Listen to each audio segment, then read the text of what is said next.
नमस्कार, आपण पाहत आहात पुणे लाईव्ह न्यूज. पाहुयात आज दिवसभरातील ठळक घडामोडी. चाकण पोलीस ठाण्याच्या हद्दीत राहणारा गुन्हेगार पियुष शंकर थाडगे यास पिंपरी चिंचवड पोलीस आयुक्तालयाचे पोलीस आयुक्त विनय कुमार चौबे यांनी स्थानबद्ध करण्याचे आदेश दिले आहेत. चाकण परिसरातील गुन्हेगारांचा अभिलेख तपासून त्यांच्यावर परिणामकारक व कठोर कारवाई करण्याचे आदेश आयुक्त पिंपरी चिंचवड यांनी दिले होते. त्याप्रमाणे कारवाई सुरू करण्यात आली आहे. त्या अनुषंगाने चाकण पोलीस ठाण्याच्या हद्दीत राहणारा पियुष शंकर थाडगे वय वर्ष 24 राहणार धाडगेआळी चाकण तालुका खेड यास पिंपरी चिंचवड पोलीस आयुक्तालयाने स्थानबद्ध करण्याचे आदेश दिले होते. त्यानुसार त्यास येरवडा मध्यवर्ती कारागृह पुणे या ठिकाणी 27 ऑक्टोबर 2024 रोजी स्थानबद्ध करण्यात आले असल्याची माहिती चाकण पोलिसांकडून देण्यात आली आहे. खेड पोलिसांनी तालुक्यात ठिकठिकाणी अवैध धंद्यांवर कारवाई सुरू केली आहे. कडूस तालुका खेड जिल्हा पुणे या गावाच्या हद्दीत खेड कडूस रोडवर ताडी विक्री करणारे तसेच गोळानी या ठिकाणी गावठी हातभट्टी या ठिकाणी खेड पोलिसांनी छापा मारून कारवाई करत येथील धंदे उद्ध्वस्त केले आहेत. सायगाव या ठिकाणी कारवाई करून देशी दारू जप्त केली. यावेळी अनेकांची धरपकड करत त्यांना जेरबंद करण्यात आला आहे.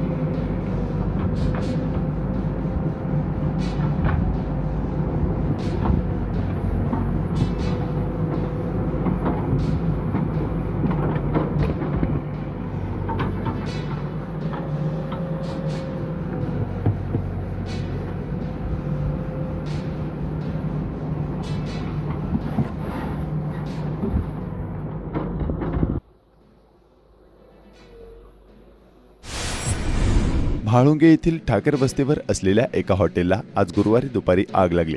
दुकानातील सिलेंडरचे यामध्ये स्फोट झाले. अग्निशमन दलाच्या मदतीने आग विझवण्यात आल्याचे स्थानिकांनी कळवलं आहे.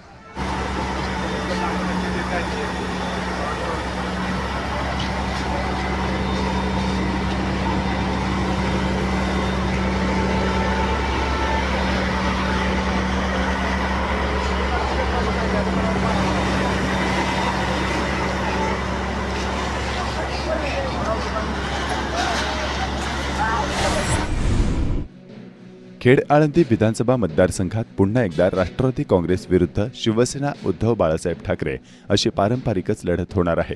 या तालुक्यात 30 वर्षे सत्ता असलेले राष्ट्रवादी काँग्रेसचे अजित पवार गटाचे उमेदवार दिलीप मोहिते पाटील यांच्या विरोधात शिवसेनेचे बाबाजी काळे निवडणुकीच्या रिंगणात उतरले आहेत. महाविकास आघाडीच्या घटक पक्षातील राष्ट्रवादी काँग्रेस शरदचंद्र पवार पक्षाचे अतुल देशमुख यांनी बंडखोरी करत उमेदवारी अर्ज दाखल केला आहे. याशिवाय तालुक्यात शिवस्वराज पक्षाचे जाधव व मराठा मोर्चाचे अंकुश राक्षे हे देखील निवडणुकीच्या रिंगणात उतरले आहेत. यामुळे सध्या तरी तालुक्यात पंचरंगी लढत होईल असे चित्र आहे. महाविकास आघाडीतील बंडखोरी थोपविण्यात पक्षश्रेष्ठींना यश आल्यास या ठिकाणी काटेकी टक्कर होऊ शकते अशी चर्चा सुरू आहे. महायुतीचे उमेदवार दिलीप मोहिते पाटील यांनी 6व्यांदा आमदारकीसाठी अर्ज केला आहे. एक अपवाद सोडल्यास गेले 20 वर्षे ते तालुक्याचे नेतृत्व करत आहेत. खेड आळंदी विधानसभा मतदारसंघात शिवसेनेची ताकद मोठी आहे. यापूर्वी 2014 मध्ये सुरेश गोरे हे शिवसेनेचे आमदार राहिले आहेत. त्यामुळे शरद पवार गटाकडून आपल्या हक्काची जागा सोडून घेण्यास अखेरच्या क्षणी शिवसेना उद्धव बाळासाहेब ठाकरे गटाला यश आले. गेल्या 4 ते 5 वर्षांपासून आमदारकीची तयारी करणारे बाबाजी काळे हे आता निवडणुकीच्या रिंगणात उतरले आहेत. उच्च शिक्षित उमेदवार व मोठा जनसंपर्क ही त्यांची जमेची बाजू असली तरी त्यांच्या विरोधात शरद पवार गटाचे अतुल देशमुख यांनी बंडखोरी केली असून महाविकास आघाडीला देशमुख यांच्या बंडखोरीचा फटका बसू शकतो. चाकण शहर महायुतीचा एकत्रित मेळावा संपन्न झाला. यावेळी पदाधिकारी मोठ्या संख्येने उपस्थित होते.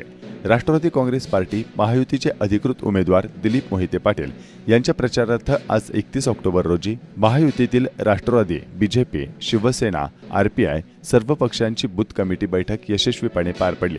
या बैठकीत महायुतीमधील पक्षांच्या कार्यकर्त्यांनी एकत्र येऊन प्रचाराची पुढील दिशा ठरवत प्रत्येक कार्यकर्त्याला त्यांच्या भूमिकेत सक्षम बनवण्यासाठी मार्गदर्शन करण्यात आले.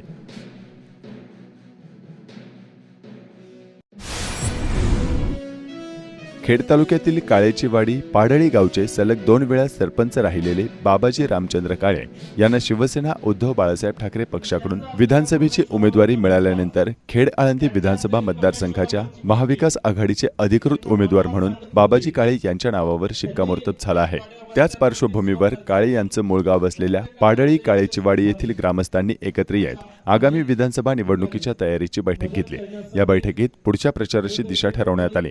यावेळी परिसरातील नागरिक मोठ्या संख्येने उपस्थित होते. राज्यभर स्वतः लक्ष देऊन फिरणारे राज्याचे ज्येष्ठ नेते शरद पवार यांनी आता उत्तर पुणे जिल्ह्यात लक्ष घातले आहे.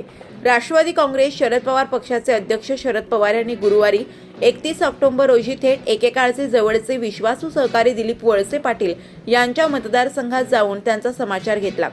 सत्ता मिळवण्यासाठी ज्या प्रकारे त्यांनी भूमिका घेतली ती चुकीची होती. आंबेगावमधील नेत्याच्या भूमिकाचा सर्वाधिक धक्का तालुक्यातील जनतेला बसला. आता निष्ठा काय असते हे दाखवून देण्याची वेळ आली आहे असे पवार यांनी सांगितले. आंबेगाव विधानसभा मतदारसंघातून राष्ट्रवादी काँग्रेस शरद पवार पक्षाकडून देवदत्त निकम आणि राष्ट्रवादी काँग्रेस अजित पवार पक्षाकडून दिलीप वळसे पाटील यांच्यात थेट लढत होत आहे. यानिमित्त शरद पवार यांनी पत्रकार परिषद घेत वळसे पाटील यांनी घेतलेल्या भूमिकेवर टीका करत नागरिक आम्हालाच मतदान करतील हा विश्वास व्यक्त केला. शरद पवार म्हणाले की यावेळची निवडणूक राष्ट्रवादी, शिवसेना आणि काँग्रेस असे एकत्र आम्ही लढत आहोत. 5 वर्षापूर्वी आपण राष्ट्रवादीचे लोक एकत्र होतो त्यावेळी 54 जागा जिंकून आल्या होत्या. पुणे जिल्ह्यात बारामती आणि आंबेगावचा प्रतिनिधी दिला होता. त्यांना मंत्रिमंडळात स्थान दिले. आपले काही सहकारी दुसऱ्या बाजूला गेले. त्यांनी राज्यात चुकीचे चित्र निर्माण केले. सत्ता मिळवण्यासाठी त्यांची भूमिका योग्य नव्हती. आंबेगावमध्ये येथील नेत्यांच्या निर्णयाचा अधिक धक्का बसला. त्यामुळे उत्तर पुणे जिल्ह्यातील सर्वच महाविकास आघाडीच्या उमेदवारासाठी कष्ट करा आणि त्यांना विजयी करा. निष्ठा ही काय असते हे दाखवून द्या असेही पवार यांनी म्हटले आहे. चाकणमधील वाढते अपघात आणि वाहतूक कोंडीचा विषय सातत्याने ऐरणीवर येत आहे. चाकणच्या तळेगाव, आंबेठाण आणि माणिक चौकात अशा बेशिस्त पार्किंग आणि निष्काळजी वाहन चालकांमुळेच अपघात आणि वाहतूक कोंडी होत असल्याचा नागरिकांचा आरोप आहे. वाहतुकीच्या नियमांबाबत सुव्यवस्था राखणाऱ्या पोलिसांसह सर्वांनी स्वयंशिस्त पाळल्यास किरकोळ ते गंभीर अपघात आणि वाहतुकीची सातत्याने चाकणमध्ये होणारी कोंडी रोखण्यात काही प्रमाणात यश येईल अशी अपेक्षा नागरिक करीत आहेत. दीपावलीच्या सणाला सर्वत्र उत्साह दिसून येत आहे. पाडव्याच्या मुहूर्तावर खरेदीसाठी बाजारात गर्दी वाढली आहे. मात्र राजगुरुनगर शहरात ऐन दिवाळीत विजेचा अचानक लपंडाव मागील 2 दिवसांपासून सुरू झालाय. विजेचा वापर वाढल्याने अशी स्थिती होत असल्याचे महावितरणाचे अधिकारी सांगत आहेत. दीपावली सणानिमित्ताने खरेदीसाठी मोठ्या प्रमाणावर गर्दी झाली असून पाडवा सणानिमित्ताने बाजारात झेंडूच्या फुलांनी भाव खाल्ला असून फूल उत्पादक शेतकरी थेट किरकोळ बाजारात विक्री करण्यासाठी दाखल झाल्याने बाजारात सध्या 70 ते 100 रुपये किलोने विक्री झेंडूच्या फुलांची होताना दिसत आहे. खेड तालुक्यात बाजारात मोठ्या प्रमाणात झेंडूच्या फुलांची आवक झाली आहे. पिवळ्या आणि भगव्या रंगाच्या झेंडूच्या फुलांनी बाजार बहरलाय. दिवाळीत झेंडूच्या फुलांना विशेष महत्त्व असल्याने नागरिक झेंडू खरेदी करण्यासाठी बाजार परिसरात मोठी गर्दी करत आहेत. दिवाळीत दारावर झेंडूच्या फुलांचे तोरण, दुकानांची सजावट, वाहनांना झेंडूच्या माळा बांधण्याची परंपरा पूर्वापार चालत आलेली आहे. नवरात्रोत्सव, दसरा आणि दिवाळीत लक्ष्मीपूजनाच्या वेळी मोठ्या प्रमाणात झेंडूच्या फुलांचा वापर केला जातो. त्यामुळे झेंडूच्या फुलांना विशेष मागणी असते. राज्याच्या विविध भागात यंदा झेंडूचे चांगले उत्पन्न झाले आहे. चाकणच्या घाऊक बाजारात झेंडूला अवघ्या 65 रुपये एवढा प्रति किलोला दर मिळत आहे. किरकोळ बाजारात मात्र झेंडू 100 रुपयांवर गेलाय. घाऊक बाजारातील व्यापाऱ्यांनी राज्याच्या विविध भागातून आलेल्या फुल उत्पादक शेतकऱ्यांनी काय सांगितले पाहूयात. बाळासाहेब तांबोळे. मी हिंगोलीवरून फुलं आणली. 50 रुपये जागेवर पडली. इथं यायला 13 रुपये भाडं लागलं. 450 किलोमीटर चाकण मार्केटला आणली आणि इथं आज 60 रुपये विकतोय. 1500 किलो. बर. माझं नाव दत्ता तुकाराम ढाकणे. बर. लोणारून आलोय. बुलढाणा जिल्हा. फुलं विक्रीसाठी आणली चाकण मार्केटला. फुलं विकलेली आहे 60 रुपये. बर. फुलं विक्रीसाठी गाडीचं भाडं आहे 20,000. 20,000 रुपये गाडीचं भाडं पडलेलं आहे. फुलं 60 विकलेले आहे आणि प्रति क्विंटल भाव असा भेटलेला आहे. लोणार मार्केटला फुल कटत नाही ना, विक्री होत नाही विक्री होत नाही. मार्केट छोटं आहे ना, छोटं मार्केट. छोटं मार्केट असल्यामुळे लोणार मार्केटला इतकं फुल कटत नाही. बरं, तिथं जागेवरती किती भाव भेटतो तुम्हाला लोणार मार्केटला गेल्यावरती? लोणार मार्केटला जर भाव 30, 35, 40, 50 पर्यंत भेटतोय, पण इतकं फुल कटत नाही आहे ना, तिथं माल कटत नाही.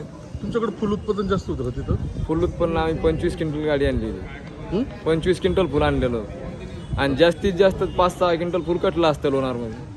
अच्छा. बाजारपेठ छोटी असल्यामुळे ती फुल कटत नाही. नरक चतुर्दशीला अमावस्येला सायंकाळी व्यापारी वर्गानं चोपडी पूजन केलंय. गुरुवारी दुपारनंतर सुरू झालेली अमावस्या शुक्रवारी असल्यामुळे लक्ष्मीपूजन आणि चोपडी पूजन एकाच वेळी करण्यात येणार आहे. खेड तालुक्यात सर्वत्र दीपावलीचा उत्साह आहे.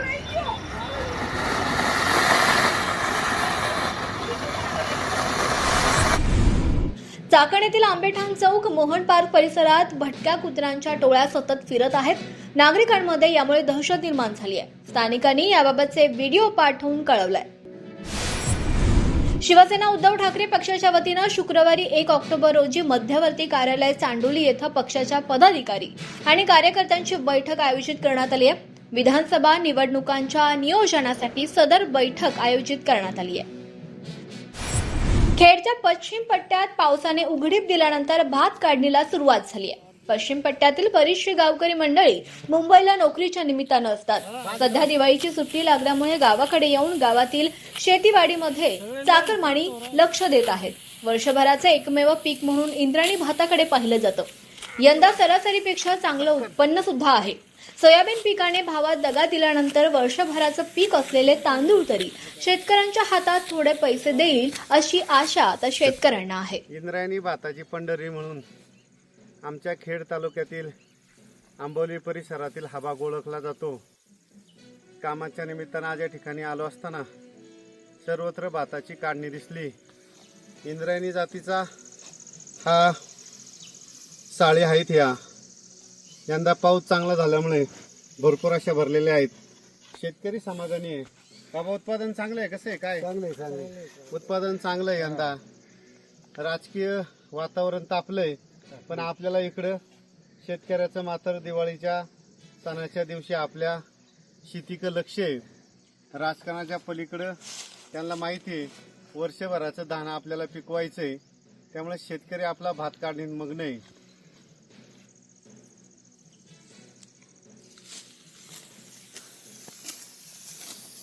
आता हे बांधायचं ना, मग जोडायचं.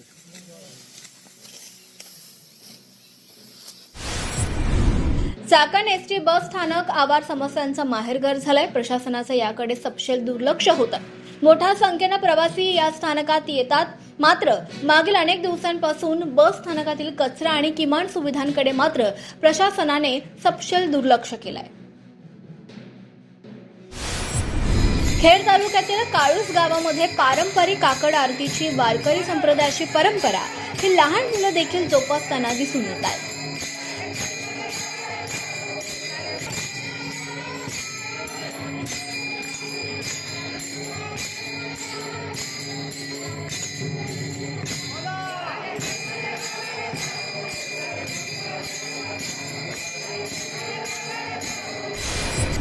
खेड कृषी उत्पन्न बाजार समितीच्या चाकण येथील महात्मा फुले मार्केटमध्ये कांद्याची आणि बटाट्याची आवक स्थिर आहे.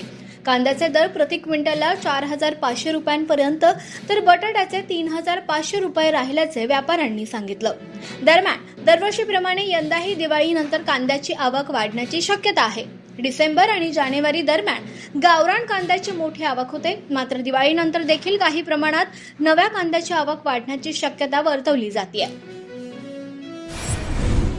खेड तालुक्यातील राजगुरुनगर शहरातील बाजारपेठ दीपावली निमित्तानं लक्ष दिव्यांनी उजळून निघाली आहे.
नमस्कार, आपण पाहत आहात पुणे लाईव्ह न्यूज.